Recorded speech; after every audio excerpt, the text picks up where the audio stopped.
ازيكم عاملين ايه؟ زهقت من ان الريتش عندك واقع على الفيديوهات، او مش عارف تجيب ترافيك على المنتجات بتاعتك، او عاوز تسرق حبة متابعين من الاشخاص تانيين على يوتيوب، او عاوز تشتغل بطريقة معينة تجيب بيها ترافيك من على جوجل.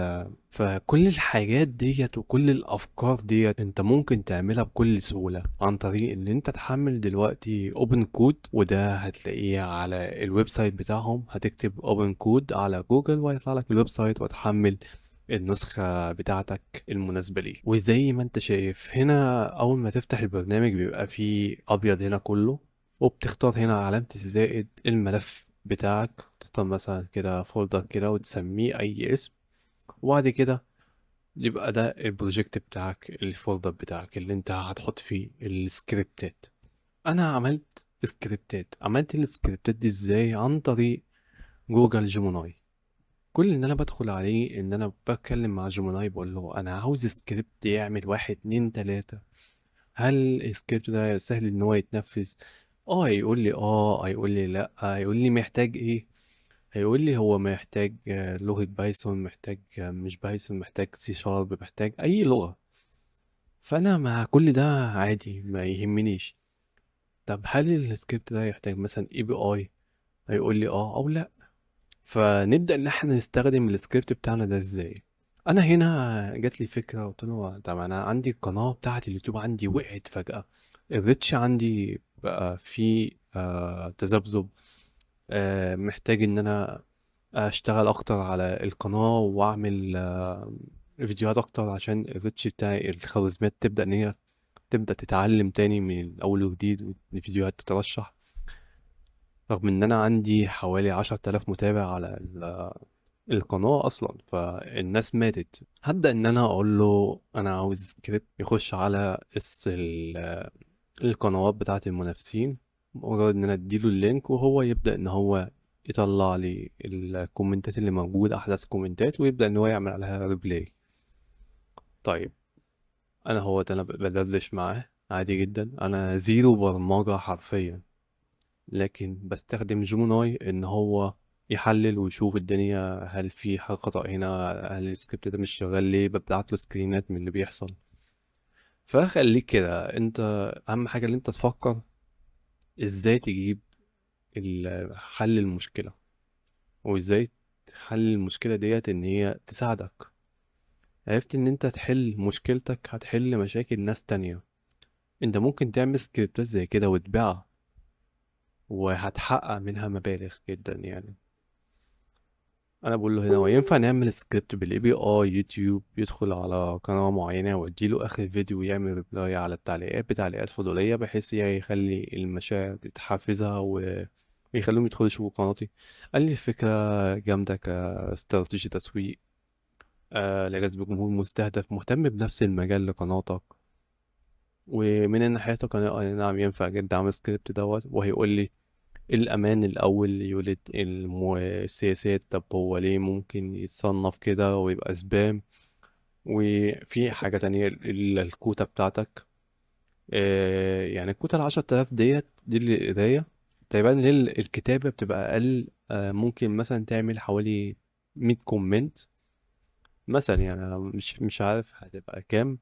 أنا لسه ما تعمقتش قوي فيها.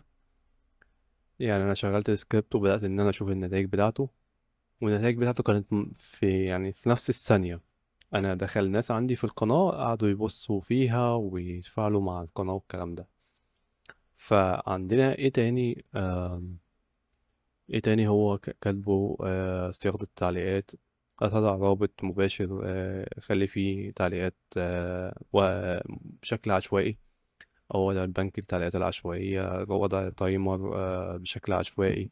الهيكل البرمجي هيقول لك هنا هتخش تجيب الاي بي اي اه من حسابك جوجل كونسول. يعني هو حتى بيشرح لك هيجيبه منين وهتخش تجيبه ازاي.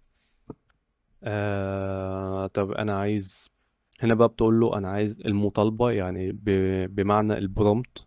واحد اتنين تلاتة أربعة. ثانية. أنا هنا قلت له هو ده. يعني شايف أنا بمشي معاك واحدة بواحدة بنفس اللي بيحصل معايا. يعني انا زيرو برمجه، زيرو بي اي، زيرو اي حاجه. ما بتعامل انت يعني انا بتعامل معاك على اني انا يعني الفيديو ده ليك انت حرفيا. نفس اللي انت بتشوفه هنا هو ده اللي انت بتمر بيه. انا ينفع افعله على نفس حساب القناه اللي عليه، ولا يبقى عادي استخدم اي حساب؟ هنا بيقول لي ينفع عادي جدا. يبقى الحساب بتاع الاي بي اي مش نفس الحساب اللي فيه القناه بتاعه اليوتيوب. تمام جدا. ازاي سكريبت دوت هيكون بيقرأ الفاتشنج، ولو ريبلاي هيبقى انت محتاج تديله الصلاحيات. فانت عندك خيارين. يا هو يقرأ بس التعليقات ويطلعها لك كده، يسحبها لك، يحطها لك في فايل مثلا باليوزر، وانت تخش تبص على التعليقات ديت، وانت تكتب الكومنتات بشكل عشوائي. بس مش هيبقى ليها لازمة لو انت تكتب الكومنتات بشكل يدوي. فاحنا لا، احنا هنديله صلاحيات وهو يكتب الكومنتات بتاعتك شكل يدوي. هي بيقول لي هو استمر في نفس الخطوة واعمل enable للاي بي اي. انا خلاص عملت الاي بي اي، وبقول له هنا بيقول لي خش على كلاينت و اختار. انا بقول له اختار ايه. هنا طبعا ده سكريبت بايثون، فهيبقى هنا ابلكيشن. طب يقول لي الابلكيشن طيب هيبقى ديسكريبتيف اب. لان لما نكون بنلاقي سكريبت برمجي بايثون سكريبت يعمل محليا كبوت مستقل. زي كده هو الاسهل والاسرع، لان هي سكريبت فتح نافذه متصفح عاديه على جهازك عند التشغيل لاول مره للتسجيل بحساب قناتك والحصول على صلاحيه الردود بشكل امن. طيب، الخطوه اللي بعد كده يقول لك يبقى في تطبيق نيم، يكون اسم تطبيق بلا بلا بلا بلا بلا بلا. هيقول لك انا عايز مربع الكلاينت اي دي والسيكريت. والاهم ان هو يعطيك خيار لتحميل بملف صيغه الجونسون، غالبا بيكون اسمه داونلود جونسون. ده اللي انت هتلاقيه حرفيا قدامك. هتدوس تحميل وهتخلي الفايل دوت في الفايل بتاع السكريبت اللي احنا هنعمله، ويكون بتحميل هذا الملف احفظه. اختار سكريبت اب. ما هي الخطوه التاليه؟ اهو. الله ينور. عشان ملف الديسكتوب يوتيوب هو تحميل الجونسون. يقول لك اضغط على اسم العميل يوتيوب المكتوب بالأزرق في الجدول لتفتح تفاصيل، وستجد الزر الأعلى. وان لاب لاب لاب لاب لاب لاب لاب. تمام جدا. سيبك من هي إضافة اليوزر، أنت هتعمل بس ببلش. بدل تيست هتبقى ببلش، هتلاقيها في اودينس. الاودينس هتلاقيها، هتفتح الاودينس وهتلاقي ببلش. فأنت هتخليها ببلش على طول. هنا بقى هتكتب بقى مرحلة الكتابة بتاعة السكريبت. سيبك من اللي هو مديهولك ده. انت مش هتكتب سطر كود واحد حرفيا. انت كل اللي انت تعمله تقول له شغل اقفل، شغل اقفل، اعمل كده. كأنك بتتكلم مع جومناي، بس انت بتتكلم مع اي اي ايجنت هو شغال على جهازك بيعمل كل حاجة حرفيا. بناء على صورة اهوت. هنا بقت ببلش. شايف؟ تخش على اودنس بتعمل ببلش. هنا بقى بيبقى في سيناريو بيفتح المتصفح بشكل تلقائي، وبيقول لك اختار الحساب اللي انت هتسجل عليه و اديله الصلاحيات.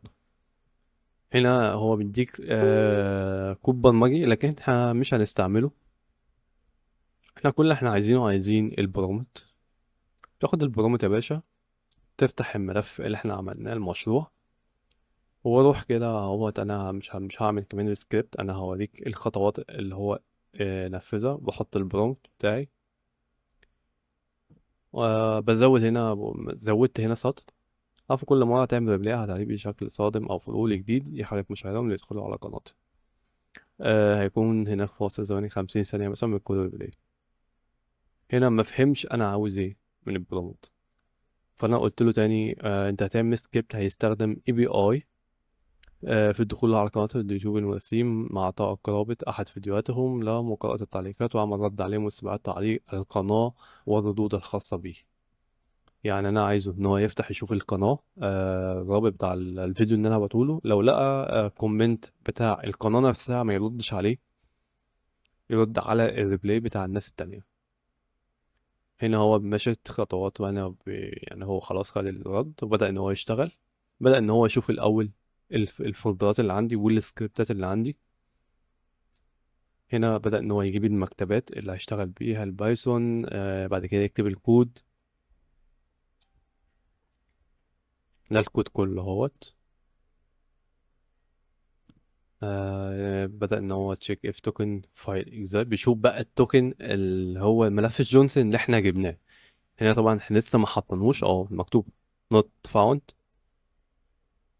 تمام. هنا بدأ ان هو يعمل سكريبت سكريبت بايثون تاني، يوتيوب كومنت بوت. يعني هو بص عمل كل حاجة عامل لها سكريبت بايثون. انا هفتح اشيك سكريبت بايثون، هفتح اجيب اشوف التعليقات، هسحب التعليقات تكون سكريبت بايثون، سكريبت للرد كده. هنا التفعيل، وبعد كده ران بوت، بدأ ان هو يشغل البوت ويطلع المشاكل او الرد اللي هيجيله. هنا في فيلد found multiply match for old string، بدأ ان هو يصلح المشاكل. كان في مشكلة في ملف تشغيل، بدأ ان هو يصلحها.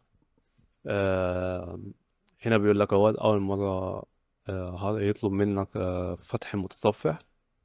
اقول له شغل، هيقول لي وان دن دن دن دن دن لب لب لب، يفتح ان هو شغل تاني. اول ما افتح لك بعد كده، هو انا اديته صلاحيات بس بعد كده ما جابش حاجة.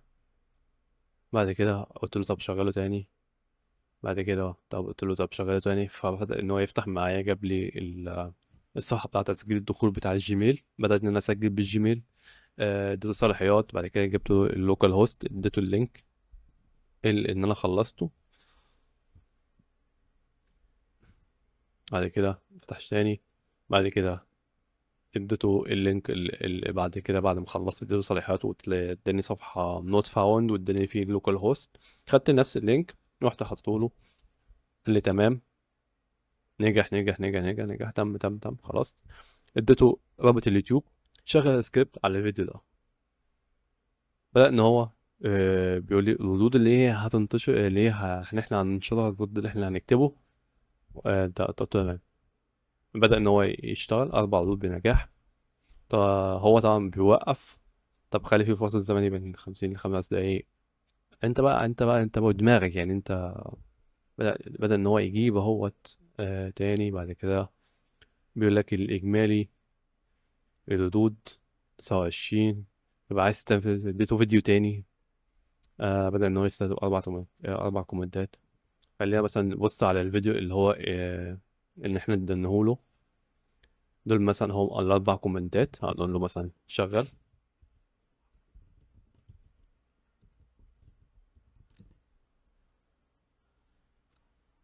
هنبص كده نلاقيه ان هو بيعمل سينك. بعد كده بيفتح بيستحضر الشيل بتاعنا.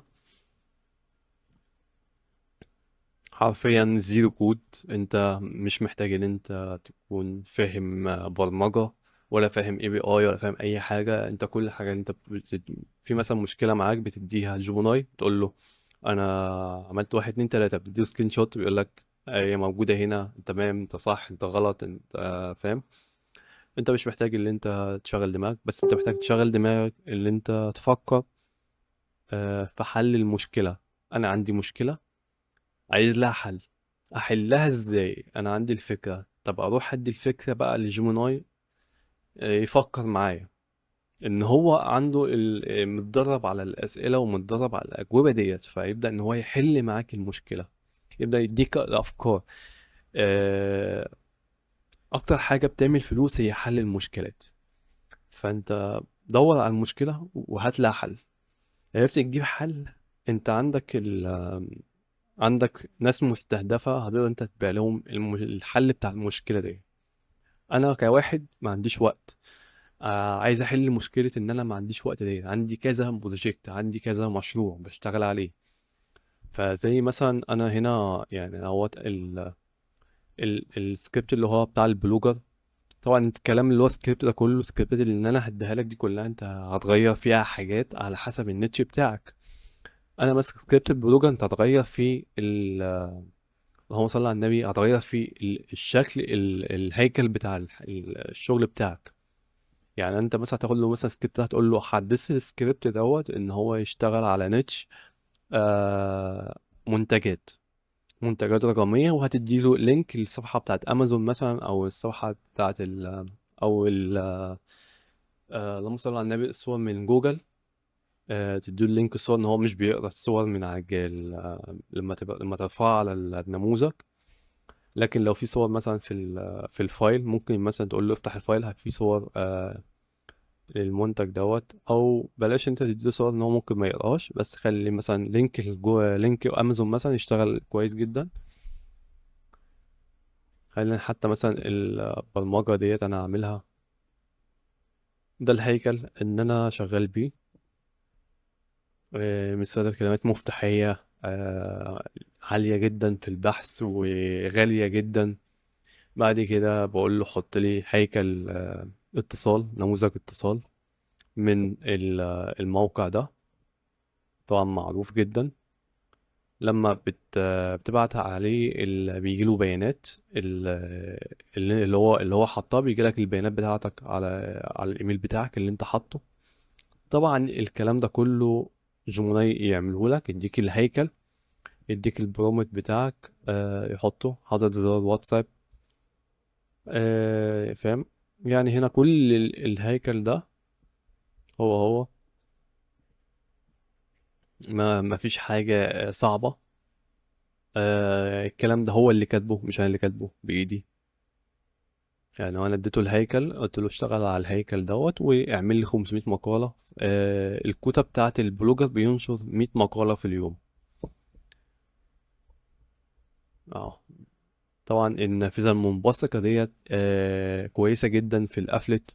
انت تعمل نافذة منبثقة زي لاند بيج، يحط فيه الايميل، يحط فيه الاسم، اول ما يدوس يجيله مثلا برومو كود 50%، 20%.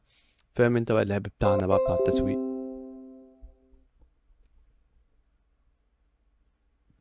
ودي المدونة بتاعت الرعب، بتاع قصص الرعب اهوت. اخر قصة لسه منشورة النهاردة. انا حتى غيرت حتى في الكلمات المفتاحية. قلت له انا عايز استهدف بقى الزين في الضلمة، نفس اسم القناة، واربط الكلمات المفتاحية بتاعت زين في الضلمة دي بلينك القناة عندي عشان اعمل سيو داخلي، واحرك الخوارزميات ناحية القناة عندي، بحيث ان القناة تخش تاني تراست ان هي بقت ما بتجيبش حاجة بقالها كتير يعني. مبقتش عندي وقع. ثانية واحدة. اهي بتفتح. بدل ان هو يكتب القصة زين في الضلمة، زين في الضلمة، لو دوست على زين في الضلمة هيفتح لي الرابط بتاع القناة. وهنا عامل زرار كمان زين في الضلمة. طبعا الكلام ده في السكريبت هتاخده، هتقول له حدث السكريبت دوت. يعني انت مثلا فتحت سكريبت يعني انا هحط لك سكريبت الرعب، سكريبت بتاع اليوتيوب، واحط لك سكريبت الجيميل. طبعا في حاجات هتغيرها. كل حاجة ليها ملف عشان تعرف اللي انت يعني تفرق. يعني هنا سكريبت اشترك الآن في قناة زين في الضلمة يوتيوب، هتغيرها تقول له شيل اللينك من سكريبت، تديله اللينك بتاعك، تديله الكلمات المفتاحية، تديله النتش. هتخش عشان تجيب صور مناسبة، هتستخدم بيكس باي. هتقول له غير تديله الكلمات المفتاحية اللي هيبحث عليها في بيكس باي أو بيكسل. شبان بيكس اي أو بيكس اي. ثانية واحدة. بيكس باي يا بيكس باي. الصور جاية من بيكس باي. هو بيسحب الاي بي اي بتاع بيكس باي ويعمل سيرش ويحط الصور المناسبة على حسب الموضوع. عكس انسبليش، ما الصور اللي فيه ما بتبقاش ساعات متاحة مجانا، فبتظهر زي ما موجودة هنا كده بالشكل ده، ما كأنها بايظة. فبس ده الفكرة بتاعت السكريبتات البلوجر واليوتيوب بقى. احنا هنا هو اصلا شغال، سايبينه احنا بنتكلم. لو عملنا ريفرش، طبعا خلي Getting a بالك shipping quote على هنا just got كده so much اول 4 كومنتات easier. معمول Your عليهم competitive اصلا. shipping rate. هنعمل كده الاحدث.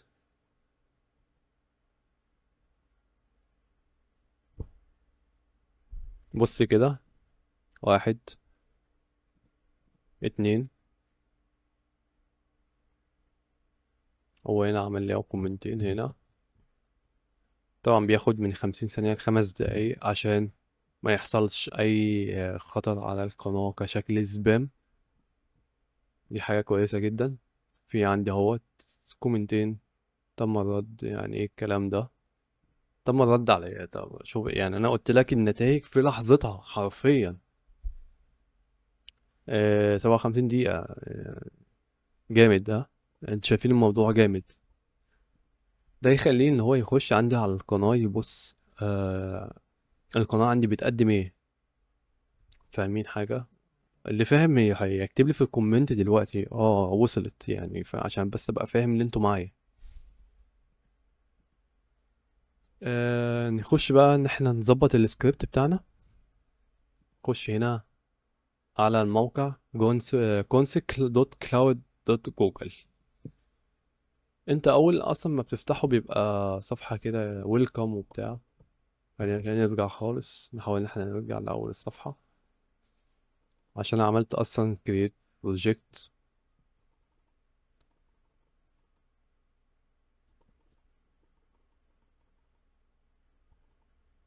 تمام.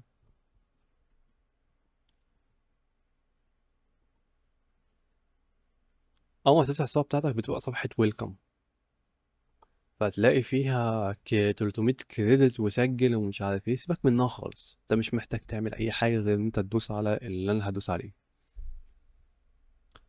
هتدوس هنا كده على جيت ايجنت بلاتفورم اي بي اي كي.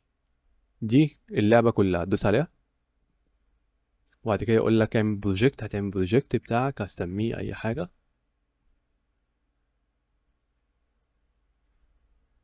لان اصلا عشان احنا دخلنا اصلا وعملنا كل حاجة. هو انا اخلص عمل كام كومنت بقى؟ بيقول لي عملت 1 2 بقى 11. بيقول لي في 11 كومنت. الله الله، ماشي كمل. ما اقول لك هنا كل حاجة انت عايز تستخدمها. يوتيوب Analyze Routing Data. لليوتيوب هتستخدم ال API بتاع Data Version 3.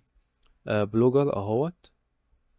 جيميل هتستخدم جيميل ايه بقى؟ عشان انا مش فاكر قوي، بس هجيبها لكم يعني. جيميل اي بي اي. لو انت تستخدم جوجل مابس، في عندك جوجل مابس، في عندك كل اي بي اي يعني حتى الدرايف. هنا هتدوس كده على جوجل او يوتيوب. هتدوس هنا كده هيبقى enable. هتدوس على enable. بعد ما تدوس على enable هي بتفتح معاك بقى الصفحة دي. بتخش هنا كده على اوز كونتست سكرين. هتدوس عليها.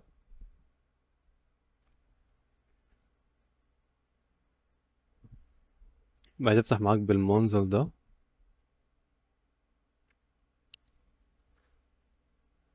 هيبقى في عندك هنا حاجة اسمها clients. بيبقى فيه هنا بقى الاي بي اي بتاعتك. مثلا ده الاي بي اي بتاع بلوجر.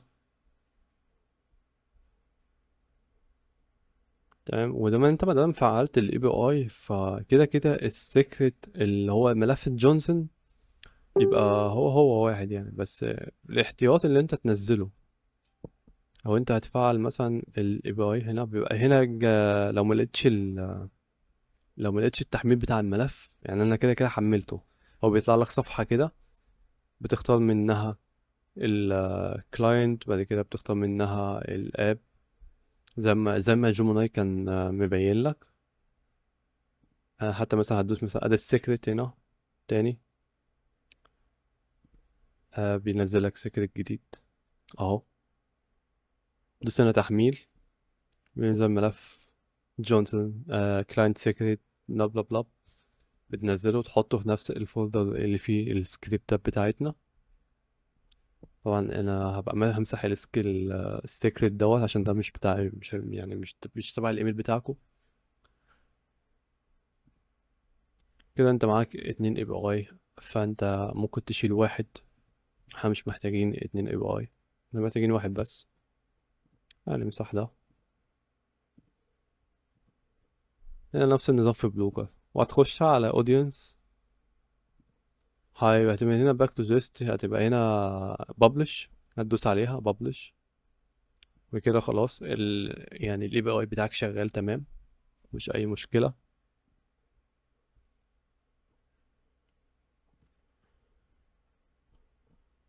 هنا بقى بتراقب منها الكوتا والليميت بتاعك والكلام ده كله.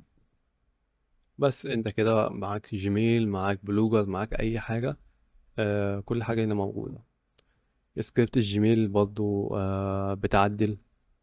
انت عايز تبعت جيميلات، عدد جيميلات قد ايه في الساعة. بتقول له يبقى ليها برضه ليميت، برضه ليها كوتا معينة في الإرسال. بتحط له الملف، مثلا بتقول له اعمل لي أو ابحث لي الأول على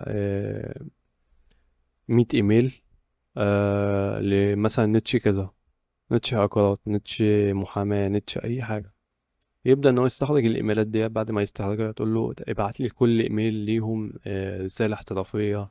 فيبدأ إن هو يكتب الرسالة. كل ده اوبن كود بيعمله. انت بتقول له اعمل كذا بيعمل كذا، فانت مش محتاج انت تعمل اي حاجة غير بس انت تعدل الملفات بتاعة الاي بي اي. وكده يعني يكون انت عملت العجب. لا لا لا لا. اه، بدأ ان هو يعمل كومنتات. والله يعني حاجة جامدة جدا يعني. بس انت كل ده يعني أقل مجهود ممكن انت عملت كل حاجة. طبعا سكريبت بتاع النشر على المقالات برضو، يعني انت هتعدل برضو فيه. انا بديك الفكرة، وانت هتعدل بقى. هتكتب لعمك اوبن كود دوت. هتعمل ايه؟ 1 2 3، انا النتش بتاعك شغال كذا كذا. هتبدأ ان هو يعدلك السكريبت. يعني سكريبت المحاماة ده هو ده السكريبت الاصلي ان انا معدله. السكريبت الرعب انا ما عملتش حاجة غير ان انا قلت له عدل. بدأ ان هو ينشئ لي سكريبت تاني. خد نسخة وعدل لي عليه. قلت له بقى طبعا هنا في سكريبت تاني جوه السكريبتات دي، سكريبت الأرشفة. طبعا سكريبت الأرشفة ليه اي بي اي، بس انا مش فاكر اوي الاي بي اي بتاعه. خليني كده سيرش او جوجل سيرش.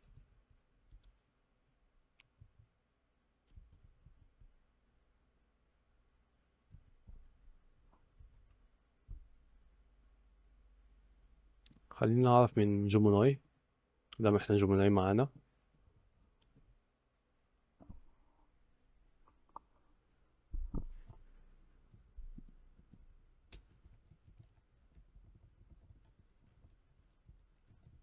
اقول له كده اسم ال API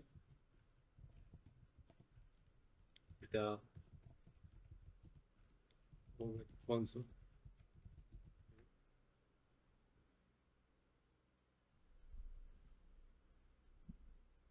يا عم انا مش عايز بتاع، مش عايز يوتيوب.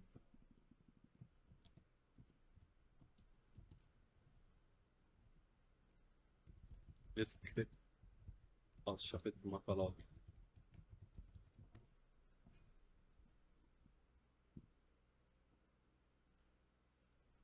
اه، جوجل ريستارت API. هو ده ال API. تاخده كده سيرش.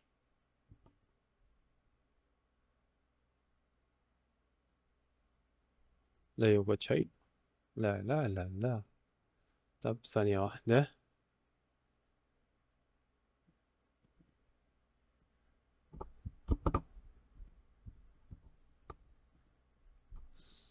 هناك غلط.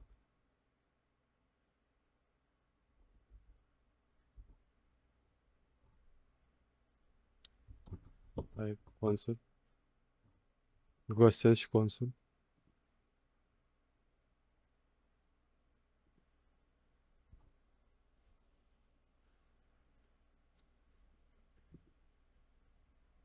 وده الاي بي اي بتاعك الكونسول اهوت. في عندك جوجل انالايز داتا برضه. يعني كل حاجة موجودة متاحة انت بتستخدمها. تعمل برضه enable.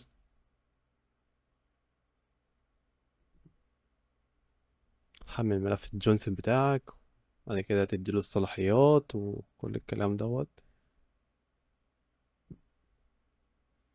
اهوت على أوز كونسرت سكرين. بعد كده تمام كده خش على كلاينت، create client، هتقول له هنا كده ديسكتوب اب، وتسميه الاسم وتحط ايميلك وتحط كل حاجة. بعد كده اهوت بتحمل الملف بتاع الجونسون بتاعك. ده ال API بتاع جوجل سيرش كونسول. بعد ما تحمله حطه في نفس الملف بتاع الفولدر بتاعك. كده خلاص شكرا. بتخش هنا كده على الاودينس، بتأكد ان هو publish. كده انت خلصت السكريبتات كلها. انت لو عايز سكريبت تاني بتدور بقى، بتشوف انت عايز تعمل ايه، وتشوف الاي بي اي ده محتاج اي بي اي ايه. يعني زي ما انت شفت انا قلت له انا نسيت، يعني انا ناسي الاسم حرفيا، انا مش عارف هو كان انهي اسم.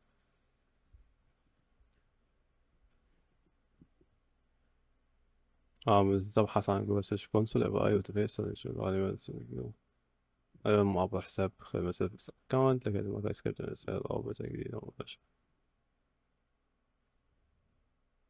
طبعا بتاع جوجل سيرش دوت محتاج لفة شوية. يعني انت بقى هتحكي معاه عشان هو بيديك ايميل اسمه سيرفيس اكاونت، او ان انا اجيب، او ان انا اتذكر.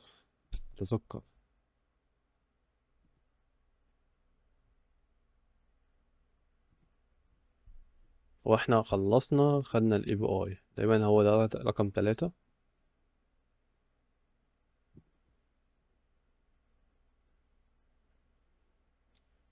مش عم سيف اهو.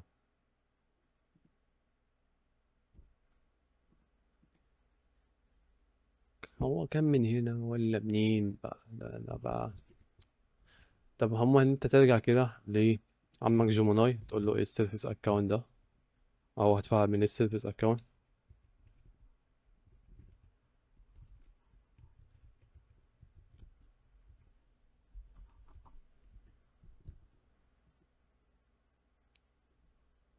عشان هو انا هيديك ايميل كده هتربطه في المدونة عندك في جوجل سيرش كونسول. يعني انت بتخش هنا كده بيكون ليه ايميل بتحطه بتحطه اونر.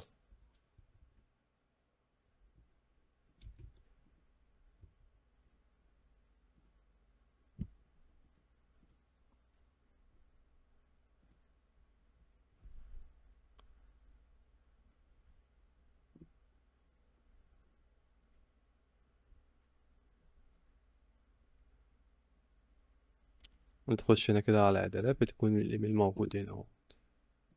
مستخدمة الاذونات ده الايميل. ال- خش على جوموناي بيقول لك هتخش على ادمن اهيت. خش بص، يعني هو بيقول لك الطريقة، يعني هو انت مش محتاج ان انت تعمل حاجة. سيرفيس اكاونت.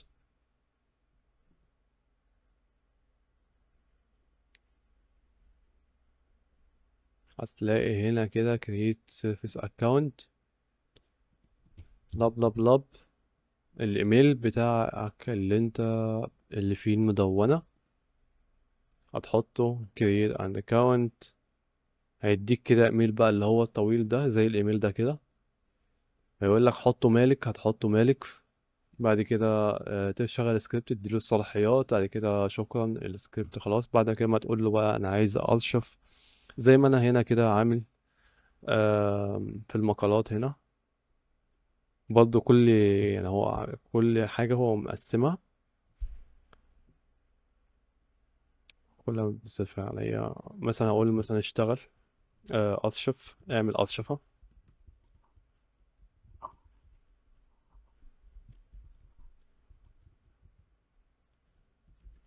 اقول له كده اعمل ارشفة. هنا كان بيبص على الكوتا، يشوف الكوتا بتاعة الأرشفة خلصت ولا لأ. الكوتا بتاعة الأرشفة ليك 200 لينك بيبعت ليهم أرشفة يوميا. المقالات النشر ليك 100 مقالة في اليوم. طبعا انت ممكن تعمل بقى لكل مدونة اي بي اي، تعمل لها كل ايميل ليها كده لوحده اي بي اي، عشان تقدر انت تعمل ارشفة في اليوم اكتر من مرة للمقالات، او تنشر اكتر من مرة وهكذا. هي بس الفكرة كلها في الكوتا.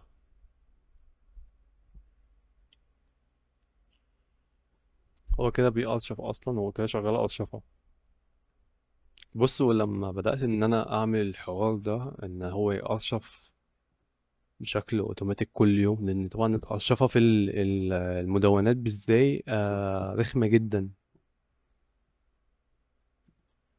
بص، ده كده التوتال في خلال يعني 12 شهر مثلا.